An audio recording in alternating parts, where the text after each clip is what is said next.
You're watching News at Prime. Let's get into this discussion now. Political parties are racing against time to set up a new government after the ANC lost its parliamentary majority. Now, that House, Parliament, will hold its first sitting of the 7th administration on Friday. This is to elect the Speaker, the Deputy Speaker and the President. Newzroom Afrika's Ziyanda Ngcobo sets the tone for the discussion we're about to have. The final announcement of the 2024 national and provincial election results today in many ways represents a victory for our democracy as South Africans. It also represents a victory of our constitutional order. I can today announce that the DA's federal executive has unanimously adopted a resolution to initiate exploratory talks with other parties that share a commitment to the South African Constitution. A future without one governing party dominating the state is fast approaching, as the Chief Justice has now announced that Parliament's first sitting will take place on Friday. This means that political organizations must finalize their positions and discussions before then. Unlike in 1996, the ANC enters talks from a weakened position without the two-thirds majority that came with the Madiba magic. What's going on is it's a private negotiation between different political parties, right?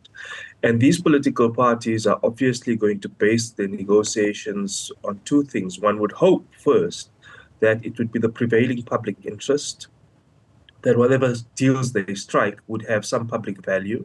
And thirdly, that a component of that first part is that it stabilizes public institutions and public processes and procedures away and insulated away from the kind of interference and abuse that we saw over 10 years, over a decade, close to a decade, if not more.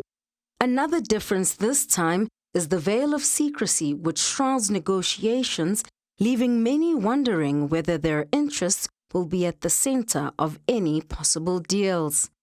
I would love that the ANC and the parties have the confidence and audacity to tell us what are they demanding. We don't want to hear only when there's a deal. We want, as it happened in the multi-party talks that led to the democracy elections of 1994 and the 1993 Constitution plus 1996 Constitution, everything to be in the open. What are people afraid of? If they're demanding something that is consistent with the Constitution, let them tell us. On Monday, the IFP, DA and ANC held meetings to finalize their internal party positions before nailing their colors to the mast.